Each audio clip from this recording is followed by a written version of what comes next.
we move along to resolution that was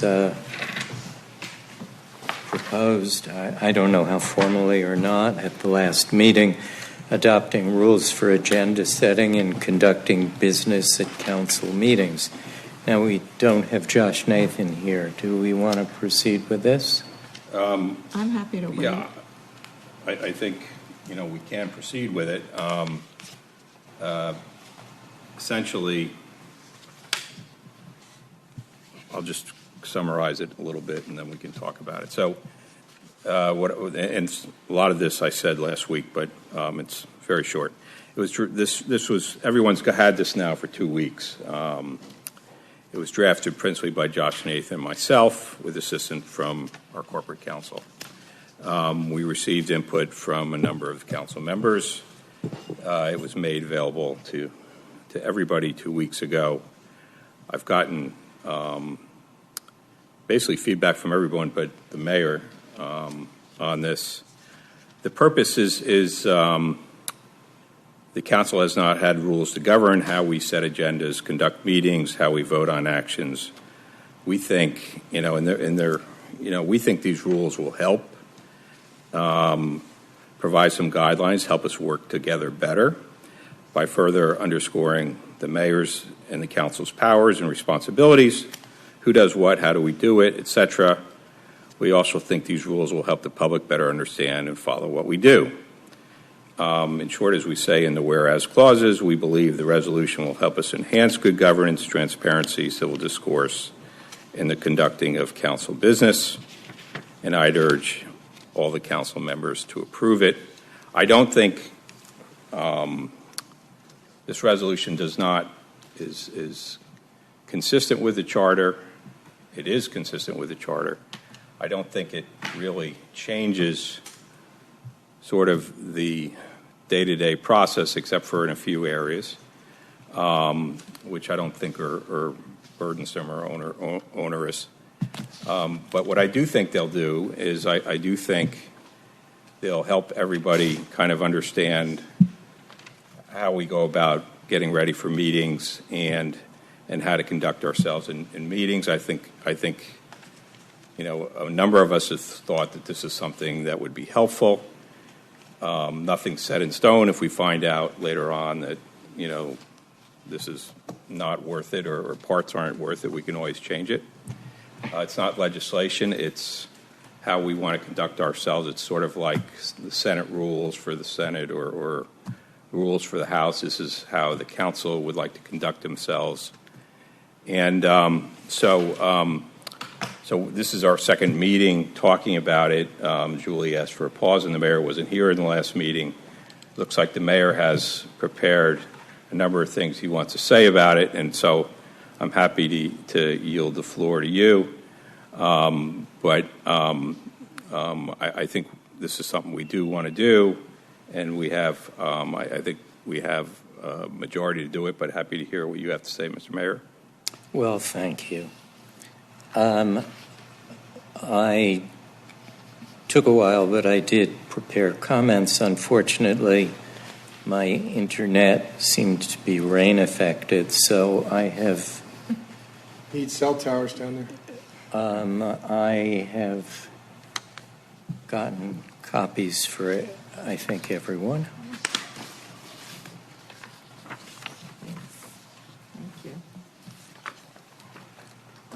And so I'll read. These proposed rules came to my attention in advance of our meeting a week ago with an insistence that they be put on the agenda right away. And apparently they were intended to be acted on at that meeting, but for the efforts of Julie Souza to point out the inconsistency between that intent and the proposed rules themselves on significant action. These proposed rules are a mix of what already exists and change, some important in how the council and mayor work together. If change is desired, it should be studied long and hard and by more than a couple of council members. This matter should be tabled and studied, certainly at least until we're past our nursery field decision. These proposed rules will slow the already too slow municipal process. They lack needed flexibility. They will require excessive and inefficient council action. They attempt to take from the mayor prerogatives of office that have been in place for decades, whether or not found in charter or code. As former Mayor Sachs said about these rules in particular, you can't legislate mutual trust and respect. Trying to write all these rules is a symptom of the problem, not a fix of the problem. I can only imagine that debate over this proposal is going to make things worse. My advice would be to scrap this resolution and just keep the lines of communication open. Former Mayor French agrees with that. He also believes that if changes are made, they should be by 7-0 vote. Former Councilman Terry McCartney said, the people of Rye elected a mayor to lead the city and the council, and this ill-advised micromanaging resolution would undermine the mayor's ability to lead. Emily Hurd sent me something. I think she has sent it to everyone. It says, and Emily Hurd is a former councilwoman, I'm disheartened by the recent proposal to alter the manner in which the mayor sets the agenda, makes appointments, etc. The current process has worked well for the city for decades, even through periods of strife on the council. As a former city council person, I appreciate how hard this role, that is mayor, can be, especially when there are divergent views and different personalities. I believe it is short-sighted to install new procedures, and I urge the City Council to put this resolution and personal resentments aside and work harder to work together and focus on the serious issues facing the city. These rules come from a new majority coalition led by two who were constituents of an opposition coalition that was consistently outvoted. I believe that is their underlying grievance and hardly a basis to hamstring the council or attempt to tear up mayoral prerogative going forward. Note that this new majority has gone so far as to abruptly fill a council seat without meaningful warning to the council minority, and similarly to institute the so-called pause now hanging over the nursery field gift.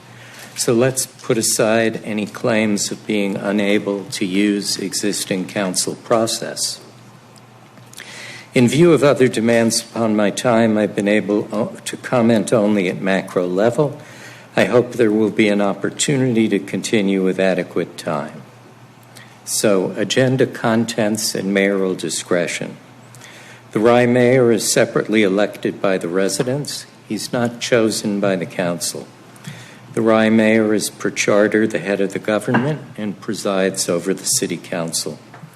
Several years ago, prompted by an executive order requiring action by the city's CEO, lawyers for the city determined that the mayor is chief executive officer. We, of course, have a city manager who is chief administrative officer. The mayor gets a draft agenda from the city manager, questions items, adds or subtracts items, and puts the items in order for the meeting. Anyone is free to ask the mayor to add to the agenda, and certainly this mayor takes account of whether the addition will be of interest to sufficient council members for it to be worthwhile.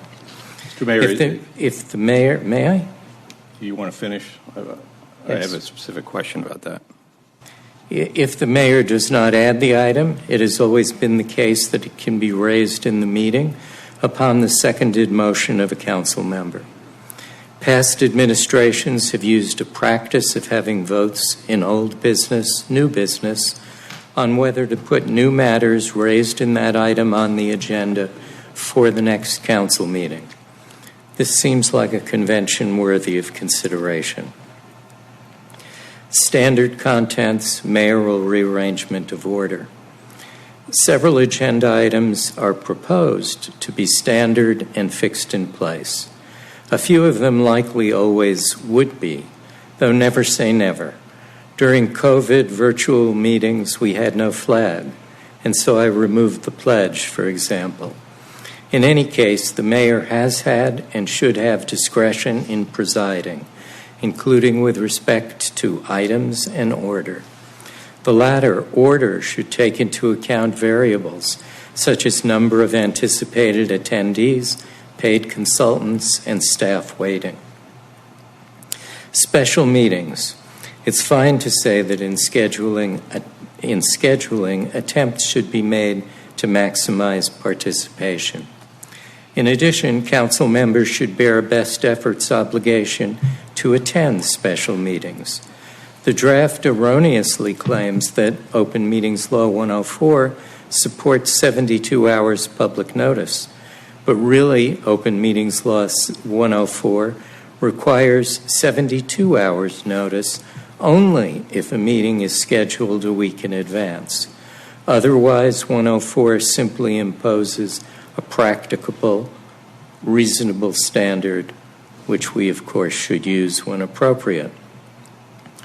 Agenda timing and amendment. The common goal of mayor and staff is to have the agenda out by close of business Friday before the meeting without any need to amend it.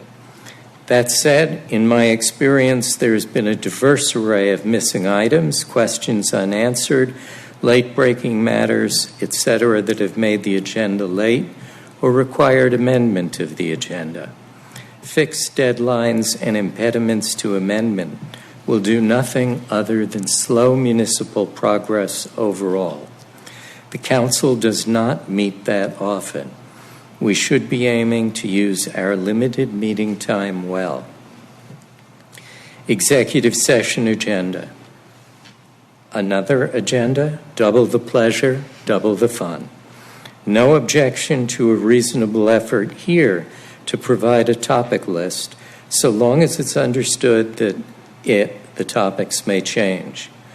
Open Meetings Law 105 does not call for the public to get a general description of the topics to be discussed in executive session, as the proposal claims. Open Meeting Law 105 merely requires that the general area of the topic within the statutorily permitted topic list be stated. Appointments. At present and in the past, so far as has been discerned, virtually all members of city commissions, boards, and committees have been appointed by the mayor with a council approval that has been a formality. The proposal calls for names and biographical descriptions, whatever they may be, to go to the council in advance. Are we really going to make the challenging process of finding appropriate volunteers the subject of council food fights and deal-making? Are we going to make the mayor round up evidence that likely will have no effect on outcome? The proposers apparently did research and say that in some cases, committee founding resolutions call for appointment by the council without the mayor, and in at least one case, appointment by the mayor without the council. Some of this may be error. Some may follow from a committee being intended to be temporary and not in need of continuing appointments. In any case, it has not been practiced. And further, in any case, I suggest one rule, that all be subject to mayor with council approval. If any remain just council, however, and if a name and bio in advance rule is imposed on mayoral appointments, then the council must bear the same burden and have that same information in the hands of each council member in advance of a vote. Assignment of council members to liaison roles on committees has traditionally been handled by the mayor. It requires consideration of seniority, developed relationships, and individual preferences. The proposers say the council should do it. How? assignment of willing council members to council subcommittees, where we're limited to 3 to comply with the open meetings law, has been the mayor's prerogative, again, subject to similar considerations, as well as the mayor's effort to choose people who will get the job done. Again, make this a council football. Who will actually be the decider? Conducting council business. To the extent not commented on previously, note the following. The proposal seems to reduce the presiding mayor's role to calling the meeting to order, asking people to stand for the pledge, and watching a timer on certain speakers. This is not the common or customary in Rye concept of presiding. In addition, a filibuster would be permitted under these rules. But generally, these rules are solutions in search of a problem. Significant council action. There are insignificant legislative actions, so to impose on council or mayor discretion, so please impose on council or mayor discretion, but not a wooden rule on legislative actions. And change the number of council members to impose to 3. Finally, reservation of rights and waiver. Please amend the first sentence so it speaks to laws, regulations, practices, and procedures. Second sentence, I do appreciate a sentence that says we mean it only when we mean it. Thank you for listening. I'm happy to respond to people. If people want to think about it, we can pick it up. I would suggest the next time there's a full council here, or better, after our nursery field decision. I would agree with that. Yeah, there's a lot to absorb here and there. And I, for one, would like to have some time to absorb this. Thank you. I'm fine waiting till we have all 7. Okay, we could do this when we have all 7 here. A couple of things, Mr. Mayor, that I might take exception to you. I mean, one of the issues here has been this is a council meeting, and we think council members should have a right, if 2 council members or more want to put something on the agenda, they could call a special meeting. Why make them call a special meeting? They should have the right to put something on the agenda, and there's nothing in the charter that says the mayor prepares the agenda by himself and he has control of the agenda. It's the council's agenda, it's not the mayor's agenda. So I take exception to what you're saying there.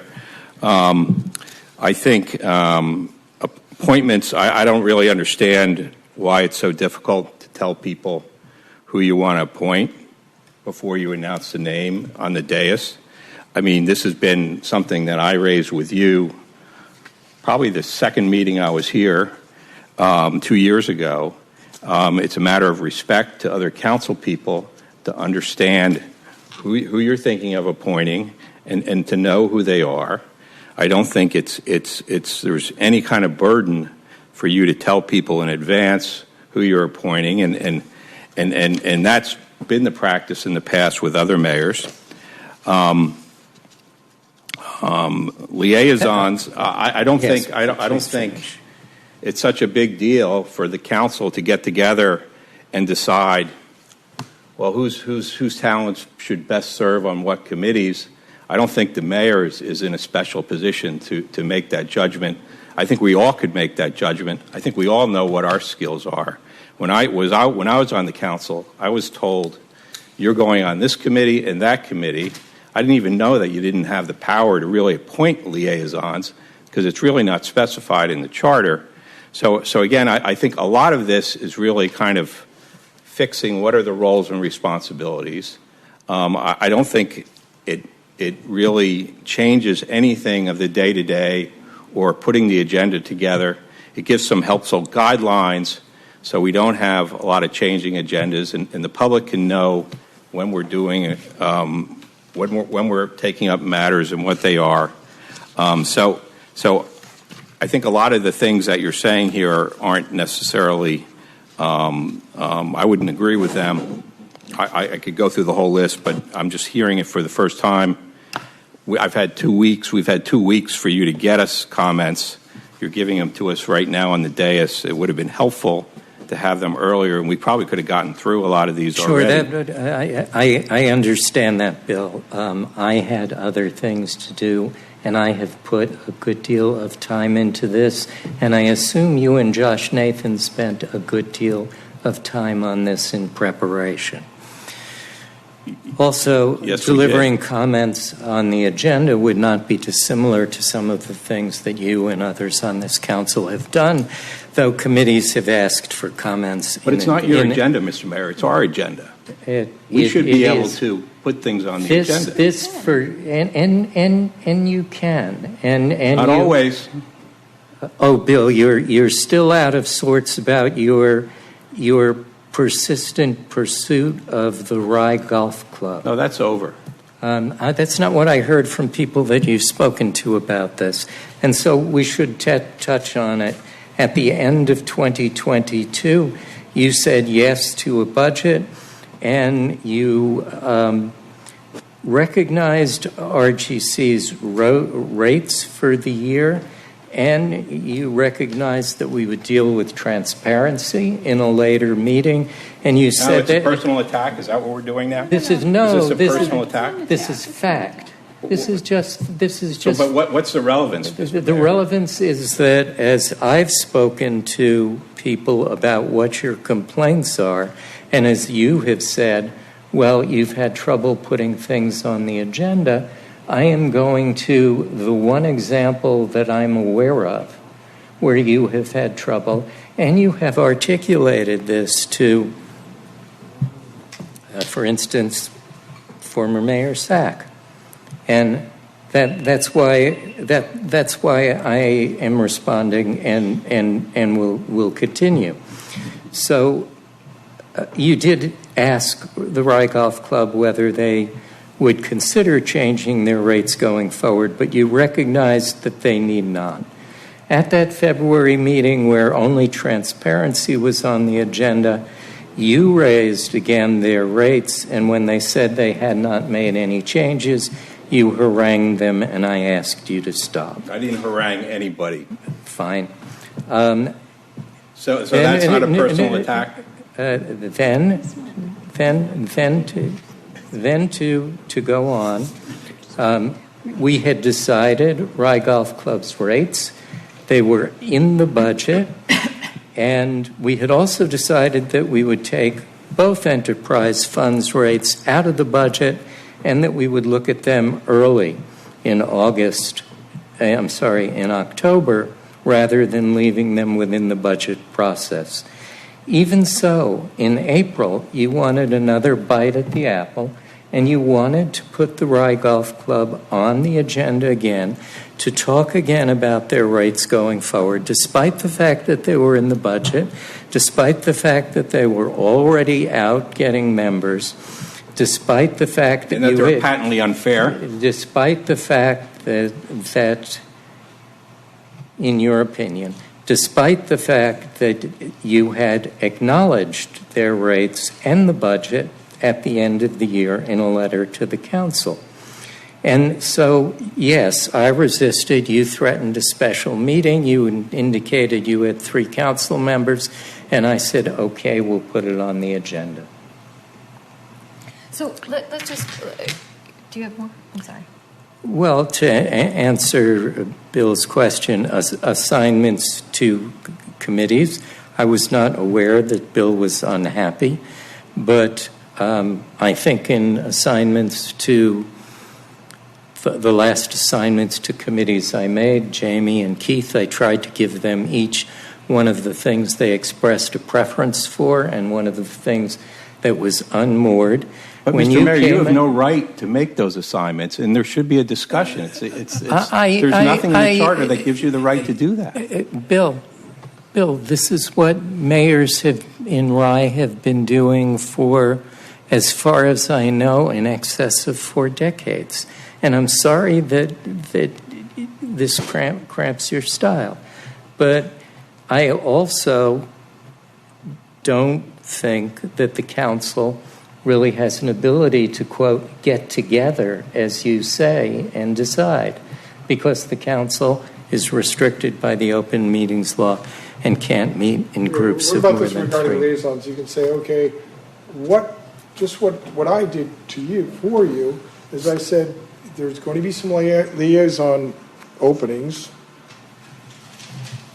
These are areas that I have strength, and I would like to be on. I think I could serve Rye, I could serve the city council best by being appointed to this liaison position, right? That's what happened, right? And yes. Then you appointed me. So. And Jamie did the same. Okay, I don't know if she really wanted to be golf, but that's another section. Nobody gets everything they want. Okay, I understand in that, the but cards. the thing is, it's helpful to have someone that actually has interest in golf, knows the sport, knows that there's actually 18 holes. Actually, I'm pretty sure you do know there's 18 holes. But the thing is, knows the sport, and Bill being sustainability, he doesn't really have a lot of interest in sustainability. So, you know what, I don't think that's a good match. That's not a good match. But the thing is, this is something, Mayor Sack said we can't legislate mutual trust and respect. But the thing is, what we need, I did not like this meeting tonight. I didn't even want to be here at this meeting tonight. My son was playing lacrosse, and I really wanted to go to his game. But it wasn't that I really wanted to go to his game because I didn't want to be part of this. I didn't want to be part of this last fall. All of a sudden, I decided I was going to run for city council. And then all of a sudden, I start showing up to meetings and I see the hostility that goes on here. I have enough hostility and issues in my life. I don't need to be coming here to pile onto it. As far as tonight, I didn't like what went on here tonight. But the thing is, if that's the way things need to be, I'll play that game what went on tonight for the next year, the next 2 years, the next 3 years, the next 4 years. But I don't want to be part of that. We need to all get together, respect each other, and deal with it. We need to go in, which I was saying through the entire campaign all last fall, I was talking about civil discourse and respect for one another on the council. That's what I spoke about. I talked to everybody about that. I didn't talk to a lot of other issues. I didn't talk about flooding. I talked about anything. I talked about fixing what was going on here because it was disgusting what was going on here. Tonight was a disgusting meeting. It was a really poor representative of who we are as Rye citizens and who we are as elected officials here. It shouldn't have happened like that. But the thing is, people didn't want to listen to what other people had to say. Whatever they said was wrong. That has to change. As far as this is what Bill put together, I don't see, you want to complain about every single thing that he put together. I really don't see what he put down on paper. It's what should be going on here, how we should be interacting. As far as the agenda issue, obviously he has some issues with the agenda. I haven't had them yet because I've only been here a couple of months, and maybe I'll be here for a couple more months, but if it keeps on like this, maybe it won't be. But the thing is, it was some type of a guideline, some type of a structure for us to be working with. Is all of a sudden Bill going to be sitting here? I don't think it's Bill. Is he all of a sudden going to be saying, Mayor, we just passed this, and you're doing this, and you can't do that? I don't think he's going to be micromanaging it. What it is, it's somewhat of a format for us to live by and work by, because we need to work together. We can't have this. Granted, Nursery Shield is potentially a one-off situation. Hopefully we don't come into another issue like that again. But from what I hear, that cell towers was a little bit contentious. But maybe we'll be back there again because we need to visit cell towers. No, unfortunately, it's not a one-off. And I think what Bill and I'm assuming Josh Nathan, who helped write this, what they were trying to do was, as you say, provide structure, to provide an objectivity to what has been a very contentious, dysfunctional last 6 years. And the public has noticed it. and council members have noticed it, and staff have noticed it, and it's a goal. The goal is to provide, to lower the emotional aspect of it and just provide some structure that we can all understand, but most importantly, that the public can understand.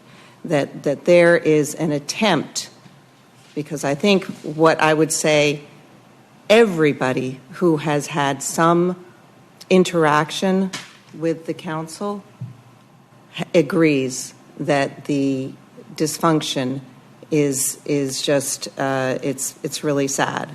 So what I read when I read this draft was an attempt to address that and say to our residents, we're trying to at least minimize the emotions and the rancor. And so I feel that it comes from a very, very good place. It's a place that's trying to solve our major problem, because this nursery field is not the only issue that has caused such divisiveness, and it shouldn't be this way. So I think we have sort of general consensus to push this a bit. So can we just do that? And then I would like to make. Well, I'd like to push it to the next meeting, but I don't want to push it further than that. So I'd like to set this on the I won't agenda be here for at the the next next meeting. Okay, well, do you need to be here for this? Can we count you as a no vote? I think that you should be here for the vote. I think we all should be here. I think what we need to do as far as the liaisons, I really, really strongly feel that it's not a big issue, and it shouldn't even have been it's one thing, there may be some things in here that, I don't know, maybe you have some valid points, but the thing is, by this simple request, that's just offering a little respect for people that are actually Work on those. No, just listen, please. See, that's another issue I'm talking. So the simple request is that provide a bio to the people that you want to appoint. Why is that an issue? Why is that a problem? It's just it's respectful.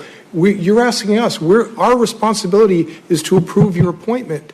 How can we approve your appointment if you say, hey, Joe Cunningham, I'm going to appoint him to this? Everybody, you saying yes or no? I don't know who this guy is. Okay. Why is that an issue that you can't provide a bio of the people and give us a week or at least a day or two on who this person is, so we can actually have an opinion? Can I make a suggestion? Because we can go on all night about this. Let's figure out when the next date is, when everyone's going to be here, and we can trade dates among ourselves and figure that out. And that's when I'd like to take this up again, if that's okay. And what I'm lost my train of thought. Now I got it back. So what I would say, Mr. Mayor, is why don't we sit down, you, me, and Josh Nathan. We can get together, three of us. Let's sit down and go through this together instead of not hearing it from you for 2 weeks and then having a public statement on the DS, and see if we can work through these things and figure out if this is something we all can live with. You might be surprised, and maybe we'll be surprised, and we're happy to take suggestions from you if you think something is wrong or off. I think that was what I was hoping would happen before now. But if you're willing to sit down with the two of us and do that, I'd be happy to do that. Okay. So in terms would you be willing to do that? Of course. Okay, great. In terms of a date, we have second meeting in March. Julie's not here. We have April 3rd, which I believe is the ultimate date for the I may not be here. for the pause. So No, let's it's the second meeting in March. It's second meeting in March right now. we're going to have to change it because Julie won't be here. Yeah. Julie Right. won't be here. So then we'll have to there's change that. April 3rd, and people won't be here.